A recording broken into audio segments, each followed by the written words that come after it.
Bueno, ya. Gracias.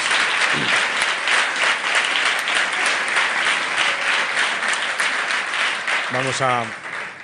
Me resulta un poco incómodo esto de no tener nada delante. Sí, la mesa es un... protege, ¿no? No es casual que la gente hable con una mesa delante ni con un atril, es que es protege, ¿no? Entonces, esto de no tener nada delante, esto de hablar sin micrófono y que se me escuche, todavía no me... Por eso cuando alguien me propuso esta cosa del showman, ¿sabes? Que va de un lado a otro con el micrófono, dije, eso no, eso no, prometo no hacerlo nunca, no, hasta ahí no llego, ¿sabéis? ¿No? Que te paseas y señalas con el dedo, esto tan americano, que hay gente que se le da bien, ¿no? Pero, vale. Bueno, te agradezco mucho, Sergio, tus palabras, fundamentalmente tus símiles deportivos. Es verdad que al final te ha faltado la fortaleza de ánimo para huir de ese eclecticismo tan poco juvenil, porque los jóvenes no sois eclécticos, entonces has dado una de cal y otra de arena. Lo que has demostrado, efectivamente, que eres ecléctico y sobre todo que no sabes de fútbol, que es lo peor.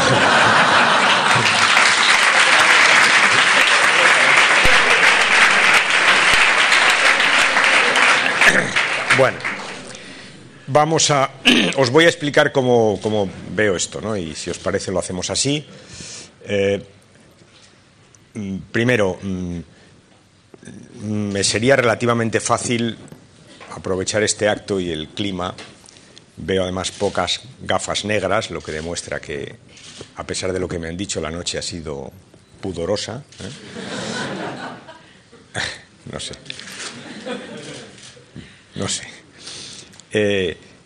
Para hacer un discurso pues de contraposición, derecha-izquierda, yo creo que Sergio ha hecho unos apuntes muy interesantes, pero últimamente tengo la impresión, no sé si la compartís, de que esta cosa de la contraposición la gente la tiene suficientemente clara para que no insistemos demasiado en ella. Me explico. Es decir, no sé si habéis hecho el ejercicio de un ciudadano normal, ponerse, por ejemplo, un fin de semana delante de la televisión y ver cómo sale sistemáticamente un socialista y un popular arreándose, ¿no? Y pienso muchas veces que el guión es así, que es verdad que los partidos competimos y cuando uno compite tiene que esforzarse tanto en explicar lo que hace como en criticar lo que hace el contrario. Pero no estoy seguro de que en el clima que vivimos en este momento sea esto lo más interesante. Por eso, ayer le dije a Núñez Feijóo, que estuve con él en la visita del Papa, le dije, yo creo que deberíamos de hacer una especie de pacto de fin de semana de no agresión, ¿no? Oye, sería una novedad. Vamos a dedicarnos el fin de semana o a descansar, que igual hay gente que lo agradecía, desde luego los que no descansamos, o a exponer, ¿no? Porque esta cosa cansina de los partidos, es verdad que cuando llegué a casa por la noche dije, bueno, hoy es un día de tranquilidad porque viene el Papa y tal, y no, allí estaba el inevitable Arenas metiéndole el dedo en el ojo a Zapatero, como una cosa. Pero bueno, ¿por qué hago este largo excurso? Porque no me voy a meter con el PP. Gran noticia, ¿eh?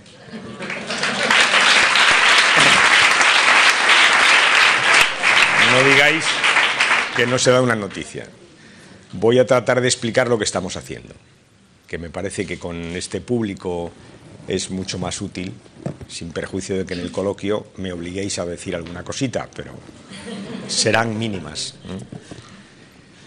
Segundo, prometo no ser negativo, ¿no? Esta cosa de que uno oye, ya sabemos que las cosas están complicadas, que hay mucha gente que lo está pasando mal, eso ya lo sabemos, ¿no? Pero voy a intentar dar una cierta perspectiva de futuro y voy a intentar dar una cierta explicación de las cosas que están pasando, que me parece que es el principio básico de los arreglos, de las soluciones, es entender qué pasa, ¿no? Analizar qué pasa, por qué suceden las cosas. Y además lo voy a hacer aquí. Esta sala se llama Ramón Rubial, que fue un socialista que lo pasó muy mal, que era un tipo que nunca te contaba lo mal que lo había pasado, incluso en esa etapa final de su vida donde todo el mundo vuelve al pasado y aparecen las historias. Él jamás contaba historias de los 20 años que debió estar en la cárcel, jamás y por el contrario siempre contaba cosas de futuro y de compromiso. Hablaba mucho de estas cosas que hablaba Sergio, y lo cual me lo ha recordado cuando te he oído hablar de la firmeza de las convicciones, de que a veces las cosas van bien, otras van menos bien, pero que siempre se solucionan si uno mantiene firmeza en sus convicciones y compromiso. Esas cosas que suenan tan bien aquí en esta sala, pues de eso también voy a hablar un poco al final. Empiezo. Si os dais cuenta, vivimos una paradoja que la izquierda no es la primera vez que vive, pero que en este caso es especialmente llamativa y que algunos compañeros dicen que expongamos una y otra vez. Y que la paradoja es la siguiente, ¿no? Nos hemos pasado años discutiendo con la derecha sobre el mercado y la libertad de mercado, y parece que las posiciones estaban bastante claras, y la derecha decía que el mercado tenía que ser completamente libre, y la izquierda, por el contrario, defendíamos, oiga, tiene que haber libertad de mercado, pero tiene que haber una acción del Estado que impida que el mercado por sí solo se mueva a impulsos que, ya sabemos, a veces son contrarios al interés general y en los que priman los intereses particulares. Este ha sido el debate durante una buena parte después de la Segunda Guerra Mundial.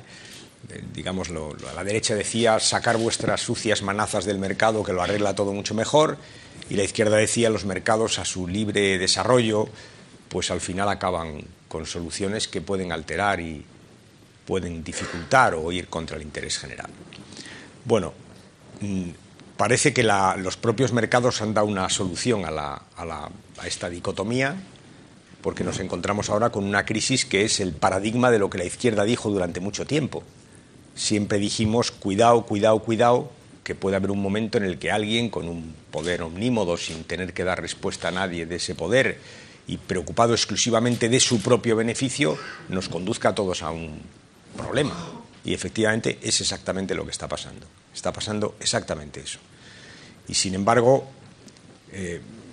la izquierda tiene dificultades para explicar, es el caso de España, que lo que estamos tratando de arreglar, porque afecta al conjunto de los ciudadanos, no es un problema que haya creado la izquierda política, ni la izquierda económica, ni la izquierda social, en absoluto. Más bien es un problema que anunciábamos nosotros, que cuando decíamos está bien que haya una cierta desregulación, porque eso favorece la libertad, y la libertad siempre es un estímulo para la economía, decíamos al mismo tiempo, pero esa desregulación no puede ser infinita, porque si se desregula todo, al final puede acabar pasando que hay quien se lo lleva todo por delante estrictamente por su avaricia, ¿no? Esa es la gran paradoja, ¿no? Vivimos una crisis de los paradigmas neoliberales y, sin embargo, lo están pagando, por supuesto, los trabajadores y, de alguna manera, los gobiernos progresistas que tienen que hacer frente a esa crisis, ¿no? Y ese es el primer elemento que tenemos que tener en cuenta. Por tanto, es una crisis en la que no podemos perder de vista nuestros principios fundamentales, con inteligencia, porque tampoco se pueden hacer las cosas de otra manera.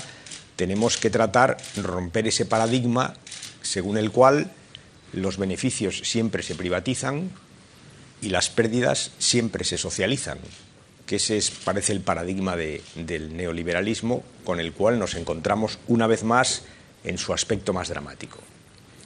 Lo digo porque, aunque de esto se ve menos, de esto se habla menos, esto forma parte de las páginas de economía, la realidad es que está habiendo una dura pelea entre los gobernantes y sectores de los mercados, no todos. Está habiendo una dura pelea en el seno del G20 entre los distintos gobiernos, justamente para introducir algunas pautas racionales de regulación, de forma tal que no nos encontremos con que dentro de un año, de 2 o de 3, nos encontramos con una situación como esta, ¿no? Y en eso andamos. Pero es verdad que no podemos perder la brújula y no podemos perder esos debates y por tanto hay que estar atentos a lo que se defiende en Europa, a lo que defendemos en el G20, y hay que tratar de mantener muy claro el rumbo. Tenemos que conseguir que haya una regulación mundial para este mercado que ya es mundial, de forma tal que no nos enteremos un día, como nos pasó con la crisis de Lehman Brothers, que estamos colectivamente en una situación muy difícil sin que nadie haya tomado una decisión, nadie público, o que justifique que estemos en esa situación. Primer punto. La crisis, que es de lo que habla la gente, y qué es lo que le preocupa a la gente. Ya sé que hay que hacer otras cosas distintas y de esas hablaremos seguramente en el coloquio, pero yo voy a hablar aquí del tema fundamental de conversación de la gente. Le preocupa a la gente, le angustia a la gente, hay gente a la que le ha llegado dramáticamente, me refiero a los desempleados, muchos son jóvenes. Hay otra gente a la que no le ha llegado directamente, pero que la tiene ahí. Todo eso crea un clima de pesimismo social del cual hay que salir, entre otras cosas, porque, como bien señalaba Sergio, de la crisis también se sale con confianza. Y por eso los políticos lo que tenemos que hacer es dar confianza, y la confianza se da cuando uno le explica a la gente que sabe cómo salir y que por lo menos tiene el rumbo claramente definido.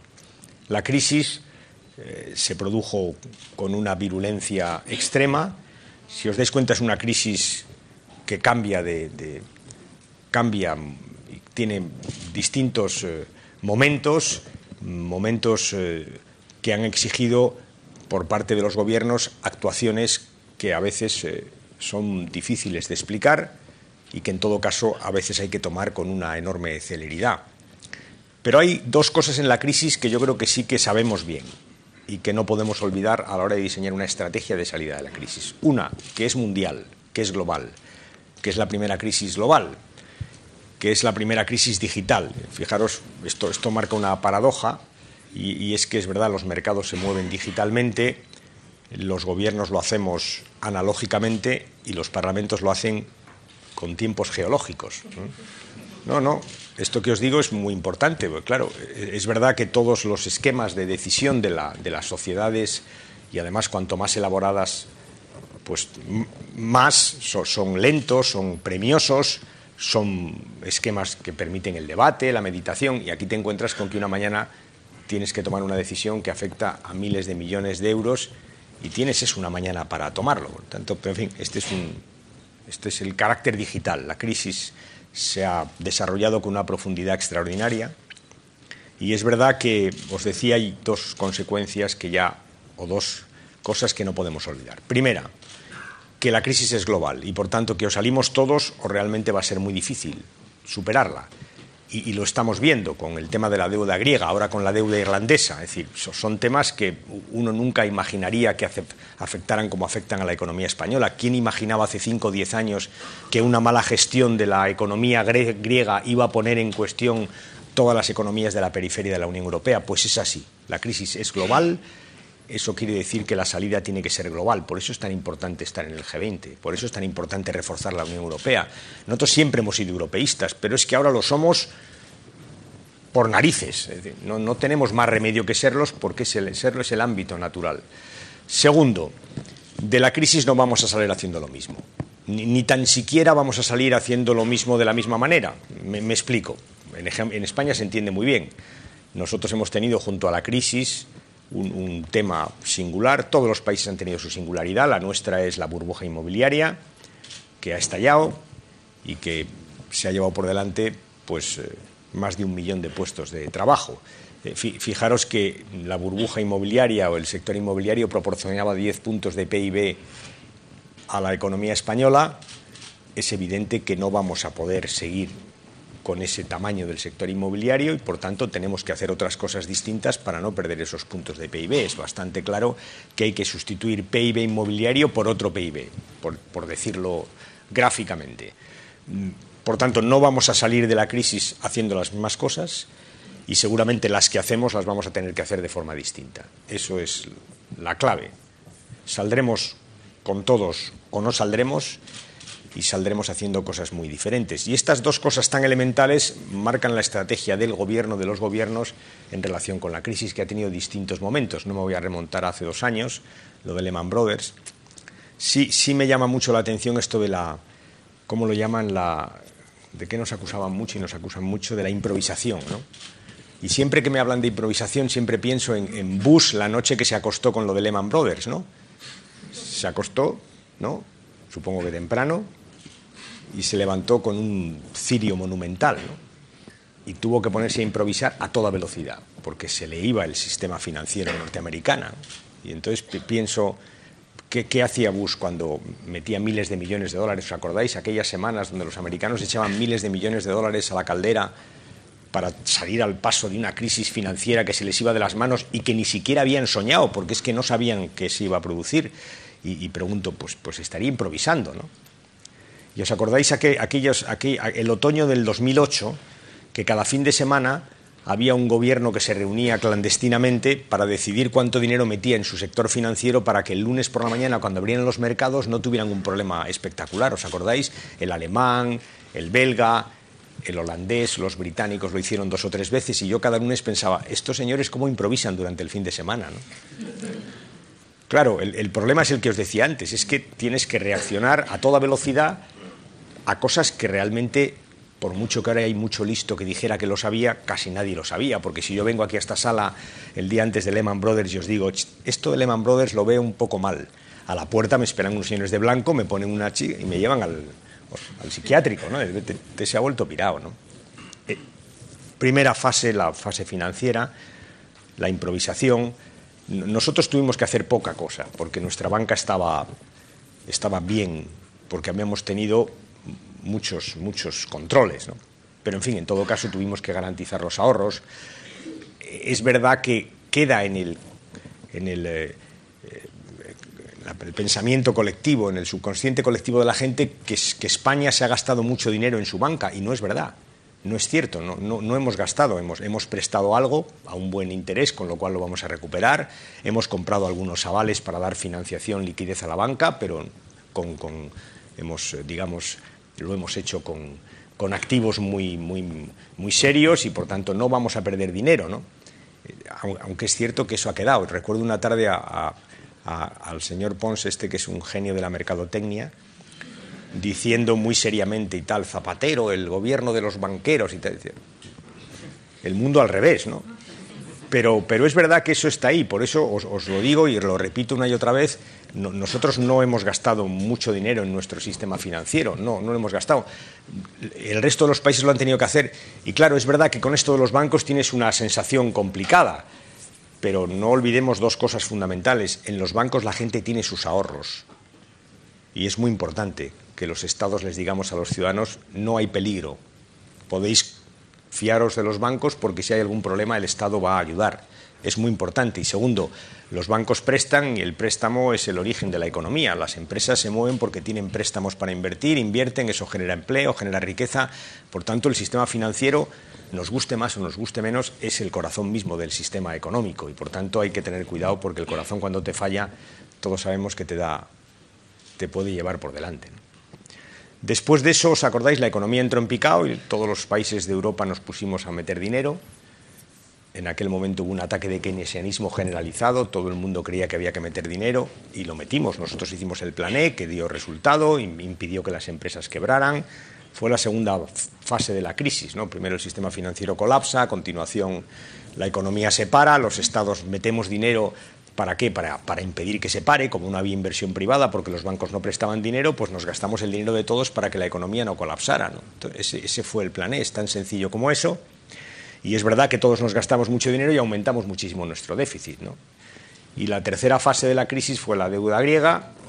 Grecia entra en bancarrota y el conjunto de los bancos empiezan a mirar a Europa y de repente nos dicen, oye, que os habéis gastado mucho con esto del año pasado, ¿no?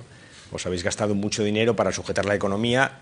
Nosotros teníamos un plan para devolverlo a 3 años y nos dicen no nos fiamos y a partir de ahora pues os vamos a tener controlados. Y fijaros, en esto la economía funciona como la economía familiar. Si tú vas a un banco a pedir dinero y resulta que no se fían de ti, te sirven o no te lo dan o te suben mucho el tipo de interés. Pues igual, si los bancos desconfían de los estados, pues lo que hacen es les suben los tipos de interés. Y entonces tuvimos que hacer un esfuerzo para decirles a los mercados, oiga, que nosotros somos buenos pagadores, vamos a pagar. Y la forma de que reconocieran que íbamos a pagar ese esfuerzo es que lo que íbamos a pagar en 3 años decidimos pagarlo todos juntos en año y medio. Y ese es el ajuste. El ajuste es un intento de la Unión Europea, porque lo hicimos todos, por acuerdo entre todos, esta cosa que dice la derecha, os lo impusieron. No, nos juntamos y vimos que teníamos un problema colectivo y decidimos ajustar. Ajustó primero España, luego Portugal, luego Italia, luego Alemania, luego Francia, luego Reino Unido. Hemos ajustado todos. El ajuste no es más que un mensaje que Europa lanza a los bancos, que es, miren ustedes, nosotros sabemos que tenemos deudas, hemos gastado mucho dinero para sujetar nuestras economías, pero las vamos a pagar. Y lo que vamos a hacer es pagarlas antes de lo que teníamos previsto. Y para pagar antes tenemos que ajustar antes nuestras economías y por tanto tenemos que reducir nuestro déficit. Y eso es lo que tuvimos que hacer. Hasta ahí lo que ha pasado. Como veis, cuando se explica tiene una cierta lógica. Y los gobiernos hemos actuado con una lógica y hemos salido al paso de la crisis con los elementos que teníamos a nuestra disposición. Lo hemos hecho con la intención de hacer frente a la crisis, sobre todo de disminuir los riesgos que para los estados supusieron las crisis financieras y después las crisis de deuda. Hasta ahí la austeridad. Esto explica la austeridad. Por eso, cuando explicamos que vamos a ser austeros, tenemos que explicarle a la gente algo muy elemental. Es que si no lo somos, nos subirán los tipos de interés y llegará un día que no tendremos dinero. Llegará un día que tendremos que pagar tanto a los bancos por lo que debemos que no tendremos dinero para hacer nada más. Y eso también tiene una explicación, como acostumbra decir Felipe desde la izquierda. Claro que la tiene. Oiga, si yo quiero mantener mi inversión educativa, mi inversión sanitaria, necesito tener una disponibilidad presupuestaria. Y si a mí me suben y me suben y me suben la deuda, llega un momento en que la deuda me come todo el margen del presupuesto. Tengo los salarios y ya no tengo más. Y ese es el problema. Por tanto, hacer frente a la deuda y hacer ahora un ejercicio de austeridad es la garantía de que en el futuro vamos a seguir haciendo políticas desde el Estado. Y eso es verdad que para los progresistas es muy importante, porque es el Estado el que redistribuye. Pero si no tienes nada para redistribuir, porque todo lo que tienes te lo tienes que gastar en pagar los intereses de la deuda, entonces, amigos, se acabaron las políticas sociales. Y por eso hay que explicarle a la gente que el ejercicio de austeridad de hoy, que le pedimos a la gente, a los ciudadanos, es la garantía de su sanidad de mañana, de su educación o de la de sus hijos de mañana y de sus pensiones de pasado mañana. Eso es lo que estamos haciendo. Estamos, en el fondo, garantizando las finanzas. Estamos pensando en el futuro. Esto no es para mañana ni para pasado, pero dentro de 1, de 2 o 3 años, si no hacemos frente a estos tipos de deuda, nos encontraríamos en una situación insostenible. No hemos hecho solo eso. Os decía, no vamos a salir de la crisis haciendo lo mismo. Y por eso hemos puesto en marcha un conjunto de reformas que tienen esa lógica, la lógica de prepararnos para el futuro. Fijaros, las reformas tienen un objetivo que es mejorar nuestro sistema productivo, mejorar nuestra productividad, es verdad, pero sobre todo el objetivo es el mismo, es el futuro. Es que o reformamos o en esa nueva economía que se está generando o en esa sustitución que tenemos que hacer del sector inmobiliario, de esos 12 puntos, de una parte de ellas, pues sencillamente no tendríamos nada que hacer. Por tanto, cuando hablamos de reforma, estamos también hablando de futuro, que es lo que os quiero trasladar en esta mañana, de futuro. Y hemos hecho un conjunto de reformas pensando que la economía del futuro, y en esto nos parecemos en el análisis a todo el mundo, es la economía de la sociedad del conocimiento, y por tanto que la economía del futuro es educación, es innovación, es investigación. No hay que ser un genio para darse cuenta que los españoles, como el resto de los ciudadanos del mundo, seremos lo que seamos capaces de educar. Estamos así, lo dice Pepe Griñán con mucha gracia, la educación de hoy es el PIB de mañana, pero es verdad. Es decir, que hoy todo se mueve por educación, por formación, por tanto, cuanto seamos capaces de educar a nuestros jóvenes, esto es lo que nos va a marcar el futuro. Seremos lo que eduquemos. Esa es la realidad. Y cuando hablo de educación no hablo solo de la vuestra, que es muy importante, por supuesto, hablo de la de todos. Porque los que tienen 30 años también tienen que educarse, los que tienen 40, los que tienen 50 y pretenden seguir trabajando. Por tanto, es la educación, la formación, la innovación. Este es el arma de futuro, ¿no? Y es por ahí por donde hay que trabajar. Pero había que hacer otras reformas, y de alguna voy a hablar ahora porque son especialmente delicadas. Había, por ejemplo, que reformar el sistema financiero. Bueno, esto lo hemos hecho. Lo que tratamos esencialmente es de que presten a la gente, de que tengan una estructura más solvente y que puedan dar créditos. Había que reformar el sistema laboral y aquí tenemos, creo que ayer estuvo Valeriano hablando con vosotros, os lo explicaría, pero es verdad que nuestro sistema laboral tiene algunas dificultades. Os voy a poner un ejemplo que siempre pongo porque creo que es muy llamativo, ¿no? Se habla mucho de la rotación que afecta especialmente a los jóvenes y es verdad. Los jóvenes tienen contratos laborales temporales de 6 meses, de 1 año. Es terrible para la estabilidad de la familia, es injusto que cambies de puesto, a veces que simplemente hagas lo mismo y te den el mismo contrato, eso es sencillamente un fraude. Pero no es el único problema, con ser muy importante el problema individual. También hay un problema de futuro, porque ¿qué empresario va a preocuparse de la formación de un trabajador si le tiene contratado cada 6 meses? Si cambia cada 6 meses, ¿para qué se va a preocupar de la formación?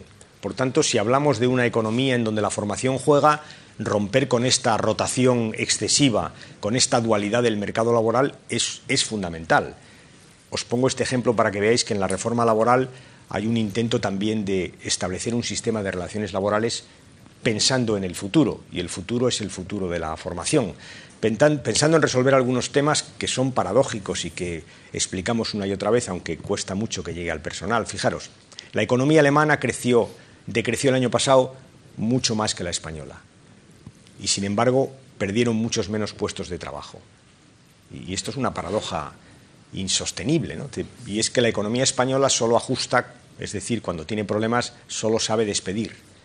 Los alemanes tienen fórmulas, lo hemos explicado muchas veces, fórmulas bastante inteligentes según las cuales, por ejemplo, empresarios y trabajadores pactan de forma que si la economía va mal y la empresa entra en crisis, se ponen de acuerdo y trabajan menos. Trabajan menos y las horas que dejan de trabajar, esas sí las paga la Seguridad Social. ¿Qué están haciendo? Están impidiendo los despidos. En lugar de despedir gente, se ponen de acuerdo para trabajar todos un poco menos y los salarios no bajan porque es la Seguridad Social la que paga el resto. ¿No es más inteligente esto que echar la gente a la calle? Pues estas cosas, lo llamamos flexibilidad, es lo que hemos intentado hacer en la reforma laboral. Por tanto, una reforma laboral que trata de salir al paso de la dualidad. Es verdad que hemos ido a fomentar el contrato de 33 horas y pensamos que esta es la fórmula para que los contratos laborales vayan convirtiéndose en contratos fijos, un contrato fijo que estaba en la legislación, pero que estaba sin utilizarse. Pero sobre todo es verdad que esto lo hemos hecho fundamentalmente pensando en la economía del futuro. Son reformas que lo que tratan es de preparar ese futuro que tenemos ahí a la vuelta de la esquina, en el cual o hacemos las cosas de forma distinta o sencillamente tendremos enormes dificultades. Y tercero, todo esto lo hemos hecho preservando la cohesión social. Y aquí sí es verdad que hay modelos de ajuste. Nosotros tenemos que decir claramente que hemos optado por no dejar caer el seguro de desempleo. Es verdad que tenemos una tasa de cobertura de los desempleados altísima, del 80%. Nunca ha habido esa tasa en España. Probablemente es de las más altas de Europa. Esa es una opción política. Hay países que han decidido gastarse menos en desempleo. Esa es una opción política, creo, conservadora. La nuestra ha sido exactamente la que os estoy diciendo. Vamos a garantizar la cohesión social empezando por aquellos que más problemas tienen, que son justo los que han perdido el empleo. Y ahora estamos, como decía Sergio, intentando construir una nueva agenda social, porque sabemos que cuando la economía remonte, y va a remontar, pues las salidas de la crisis siempre dejan gente fuera. Siempre. Sale la economía y los sectores más dinámicos salen con ella, pero hay gente que le cuesta más, hay gente que se queda fuera y por tanto tenemos que pensar en esos y estamos construyendo una agenda social que lo que trata fundamentalmente es de hacer una salida social de la crisis, es decir, una salida de la crisis que no deje a nadie detrás, empezando por los jóvenes.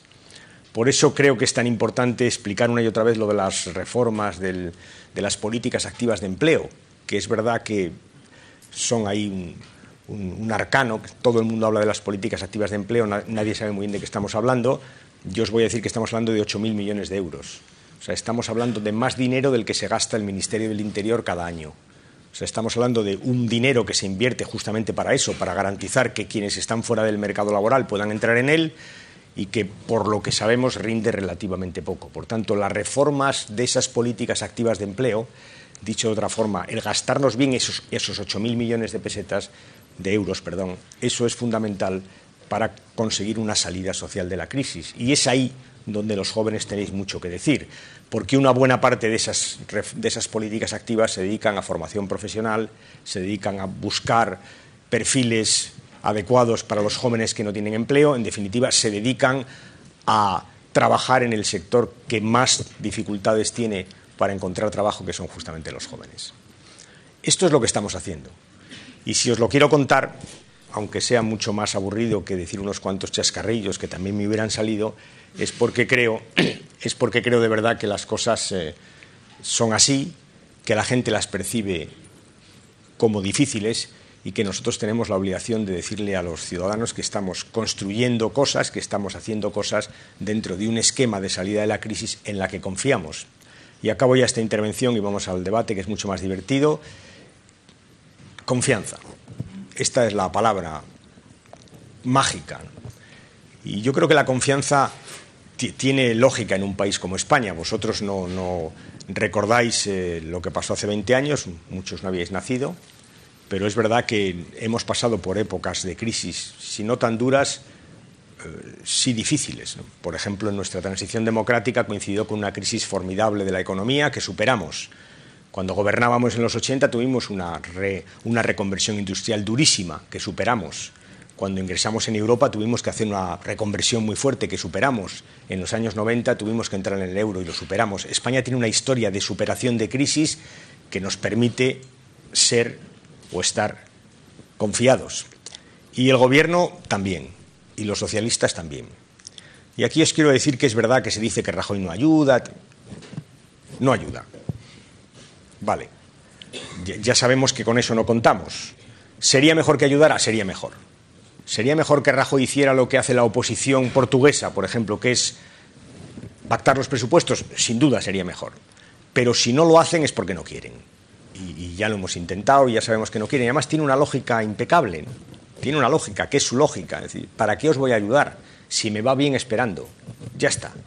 Y como no vamos a cambiar esa lógica, tenemos que decirles a los ciudadanos que solos también podemos. Y que el gobierno lo va a hacer solo o con las ayudas que tenga, pero lo vamos a hacer.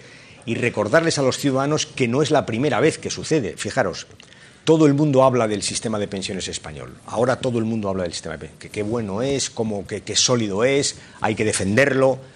Eso lo habréis oído decir una y otra vez. Lo que nadie recuerda es que este sistema de pensiones nació en el año 85.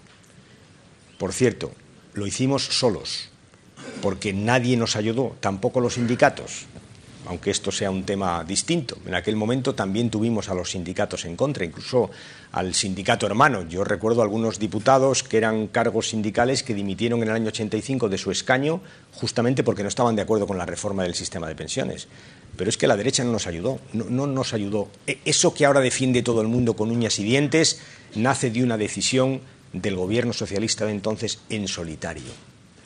Como solitarios fueron nuestros esfuerzos por ampliar la educación o la sanidad, la derecha no nos ayudó.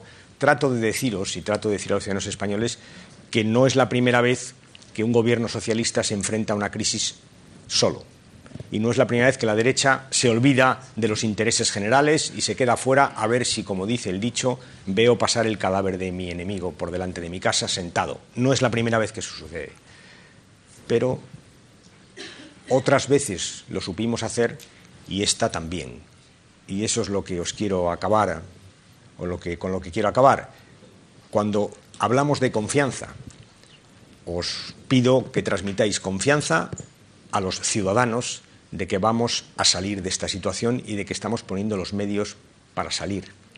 Y que tengáis confianza en nosotros mismos, que eso es muy importante, porque, sabéis, ellos solo ganan si nosotros desistimos. Eso es así. Así que, apuntaros el cuento.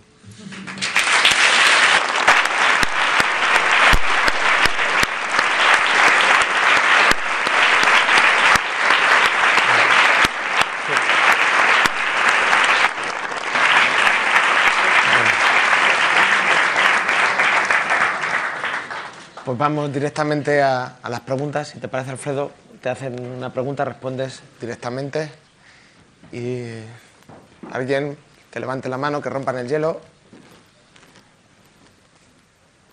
Hola, buenos días. Hola, buenos... Se te oye de todas formas. Se me oye, bueno. Pues bueno, buenos días. Mi pregunta va dirigida al compañero Rubalcaba, que era que si nos podía valorar las últimas declaraciones que ha hecho Rajoy y si es... Bueno, que si nos podía valorar las últimas declaraciones que ha hecho Rajoy y desde mi punto de vista parece que se empieza a evidenciar el plan oculto que tiene el PP para cuando llega a gobernar España. Plan oculto. Sí, esto del programa oculto. Hoy hay una encuesta en un periódico de tirada nacional. Me ha costado mucho leerla porque no sé, tiene una letra pequeñísima, ¿no? Es decir, ha sido un infierno toda la mañana, ¿no? Y he deducido después de mucho mirar que preguntan más o menos lo que tú me preguntas a mí. Es algo así como, ¿tiene el PP un programa oculto o realmente no tiene programa? Esa es la pregunta, ¿no? Más o menos, ¿eh? Entonces, creo recordar que hay más gente en España que piensa que no tiene programa que tiene programa oculto, ¿no? Me parece que es 60-40, imaginaros, ¿no? Lo cual, primero, hace razonable la duda. Es decir, que una cosa que yo digo mucho en público, que se lo he dicho a ellos en el Parlamento en distintas ocasiones, es: aquí ustedes no dicen nada.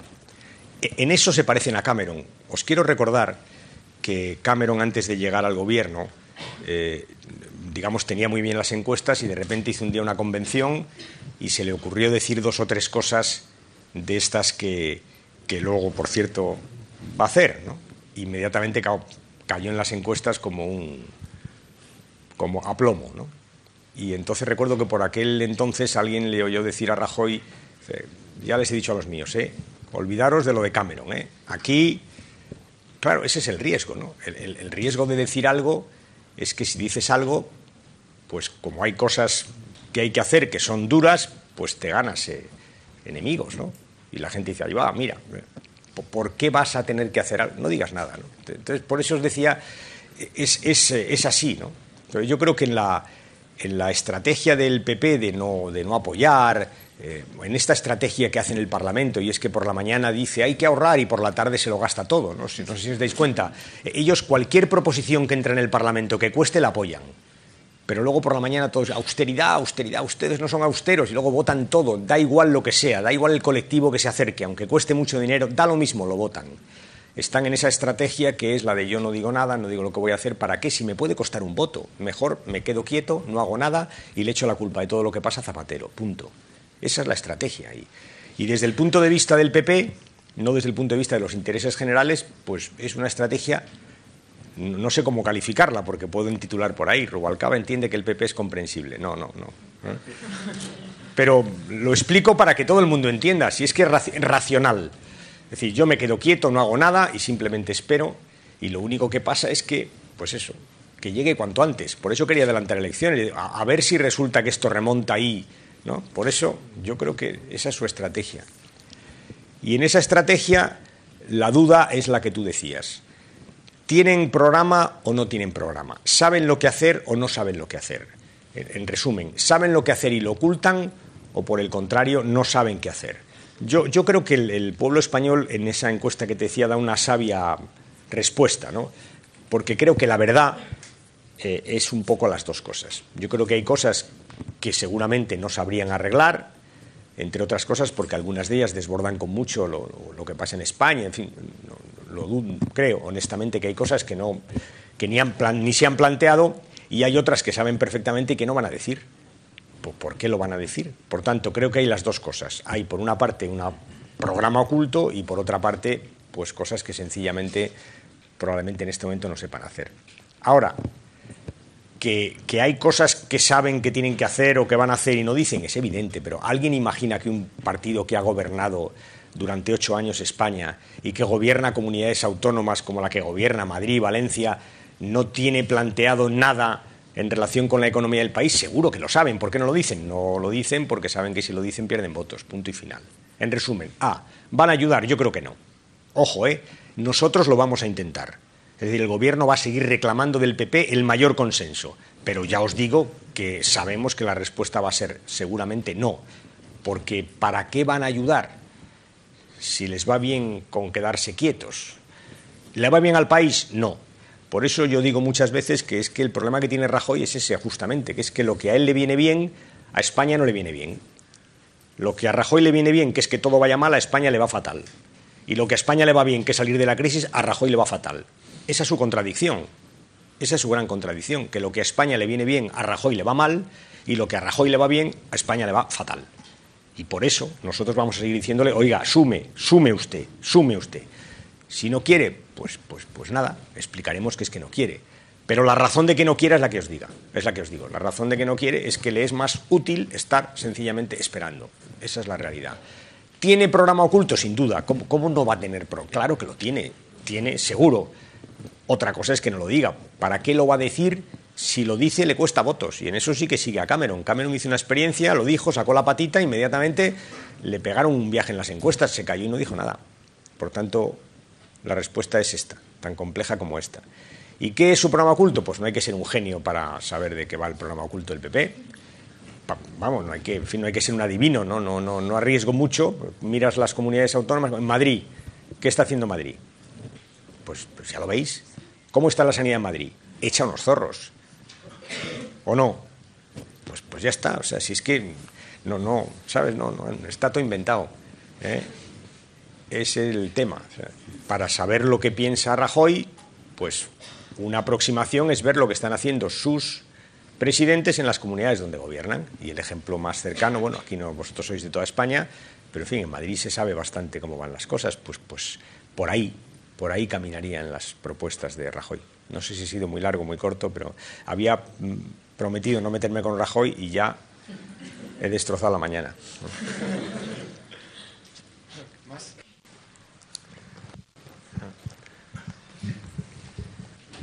Buenos días, soy Azara de Euskadi. Yo quería preguntarle si no resulta irónico que el Partido Popular emprenda una campaña de empleo femenino e igualdad cuando se niegan a condenar los insultos del alcalde de Valladolid a la ministra de Sanidad. Gracias. Bueno, irónico. No sé si... En fin, se me ocurren otras palabras, pero como estoy por no titular hoy, no... Pero en fin, acabamos de tener una polémica, una polémica de estas que se montan, ¿no?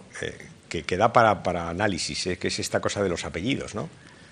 Da para análisis porque, fijaros, cuando presentamos la ley, porque esta ley lleva varios meses en el Parlamento, ¿no? Ni el ministro de Justicia hizo un gran énfasis en esto. ¿Por qué? Porque, como sabéis, en España la libertad de decidir cuál es el apellido que va primero la tienen las parejas desde el año 99. Ya en el año 99, por cierto, con el PP, no me cuesta decirlo, se cambió esa prelación obligatoria que había en España de que el apellido del padre era el primero y se decidió a las parejas que lo decidieran libremente. Y todas lo hacen ya, ¿no? Bueno, y se dijo, si hay conflicto, pues si hay conflicto entonces prima el apellido del padre. Pero es verdad que cuando uno va al registro civil y pregunta, el conflicto lo hay en el 0,20 y tantos %, es decir, que no es un problema real, que es un problema que afecta a muy poca gente, porque todo el mundo entiende que lo normal es que una pareja que va a tener un hijo se ponga de acuerdo sobre cuál es el apellido que prima, no es lo normal. O sea, que es muy raro que la pareja vaya allí al registro civil y diga que no nos hemos puesto de acuerdo, pónganos usted. Pues es rarísimo, ¿no? Por lo tanto, es raro, se puede producir, pero es raro. Y por tanto no le dimos mucha importancia, ¿no? No le dimos importancia que aquello pues pasó desapercibido y nadie... Claro, de repente se monta un lío y entonces el PP sale diciendo algo así como que han creado un lío para disimular la crisis, tal. Oiga, mire usted, si no... Primero, es un tema que afecta a muy poca gente. Pero es verdad, y si lo traigo aquí a colación, no es para volver sobre el lío, porque se ha creado un lío donde no había un lío, ¿no? Y de hecho hay gente, hoy algún periódico que sigue en alguna carta, dice, pero estos señores, ¿por qué se meten en estos líos? Oiga, mire usted, si es que es un lío muy pequeñito, afecta a muy poca gente. Pero, este es el pero, y voy a tu pregunta, pero sí contiene un principio.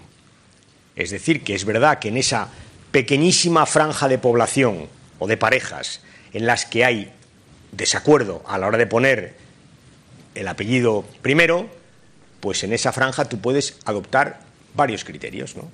Uno es que prime el apellido del padre, que es el que puso el PP. Y otro es el criterio del gobierno, que es que no haya primacía ni de uno ni de otro. Y a partir de ese principio busquemos una fórmula.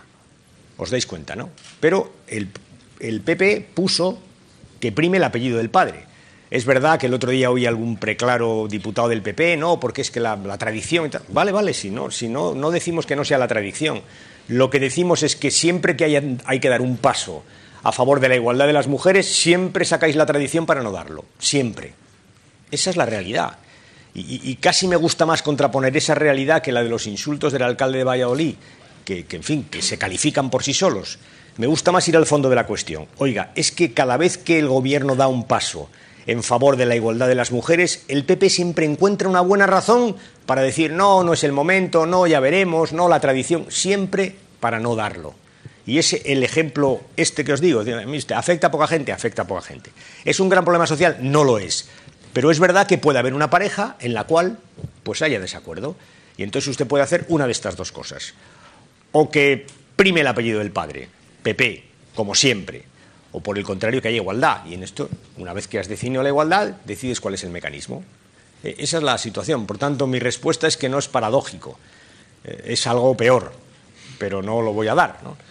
Pero la realidad es así de tozuda. Y la ley de la igualdad, cada vez que das un paso, siempre hay una buena razón para decir, no es el momento, eso es un lío, la sociedad no está preparada. ¿Cuántas veces habéis oído decir eso de la boca de algún dirigente del Partido Popular para oponerse a cualquier paso que iguale los derechos de los hombres y de las mujeres en España? Pues ese es el asunto. Y para corregir eso, porque saben que eso es así, porque la gente sabe que es así, pues entonces se inventan estas campañas de postales y tal, que resultan patéticas. Porque realmente lo que hay que hacer es cambiar tu práctica política. Si no, no te empeñes en mandar postales a Zapatero. Es mucho más sencillo. Sal y di, tiene razón el gobierno. No tiene por qué primar el apellido del padre sobre el de la madre. Di eso y verás cómo la gente empieza a creer que te preocupa por la igualdad, en lugar de mandar postales ahí. En fin, me callo. Sencillo es el mail, no la postal. Claro, sí, es más fácil. Sí, es cuestión de eso, de ser valientes y de...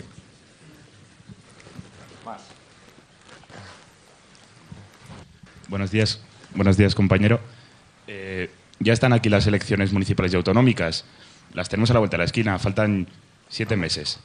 Y, no sé, me gustaría preguntarle cuáles son los puntos fuertes que nos avalan. ¿Cuáles son esos puntos fuertes y cómo podemos afrontar estas elecciones los socialistas y los jóvenes socialistas? Gracias. Pues yo creo que lo primero es, y vuelvo a la palabra mágica, con confianza. Con confianza. Esa es la clave, ¿no? Y la confianza tiene una base racional cuando has gobernado, porque has hecho cosas. Y la confianza tiene una base racional cuando has estado en la oposición, porque tú has dicho cosas y ellos han hecho cosas. Ese es el elemento central, con confianza. Yo creo que hay que defender lo que hemos hecho y hay que defender lo que vamos a hacer. Confianza en lo que has hecho y confianza en que tienes un programa que ofrecer a los ciudadanos. Y el segundo elemento lo dije antes, ¿no? Yo creo que nuestro problema en estas elecciones no va a ser los candidatos, que los tenemos excelentes, no va a ser la tarea hecha, que la tenemos excelente, no hay más que ir por las ciudades y por alguna comunidad autónoma para ver las cosas que se han hecho, no va a ser la tarea de oposición, que la hemos hecho muy bien donde hemos estado, no serán los programas, porque tendremos ideas y ofertas para los ciudadanos, en buena medida será la movilización. Y acababa mi acto, y aprovecho esta pregunta para decirlo una vez más, Perdemos si no conseguimos convencer a la gente que nos vota de que hay que ir a las elecciones. O sea, nuestro gran enemigo es ese, ¿no? Y yo creo que eso también es confianza, ¿no? Y hay que explicar a la gente lo importante que es tener un alcalde y lo diferente que es tener un alcalde de un signo o de otro. Todo esto que configura el entramado mismo de la democracia es lo que tenemos que movilizar. Y yo tengo confianza, Y os dije al principio de esta charla que no iba a participar de ese club de agoreros, no me refiero en esta casa que no los hay, pero si fuera estos pronosticadores de la negritud. Oye, mira, confío mucho en la gente es muy sabia y la gente sabe lo que han hecho los alcaldes y muchísimo. Y confianza y a trabajar. Porque nunca nos han regalado nada, ¿sabes? Esto del PSOE, hay que recordar que el PSOE nace para defender a los trabajadores, porque nunca nos han dado nada, nunca nos han regalado nada, nunca, ¿no? El invento del PSOE es trabajar, es hablar, pues eso, confianza y trabajo, y saldrá.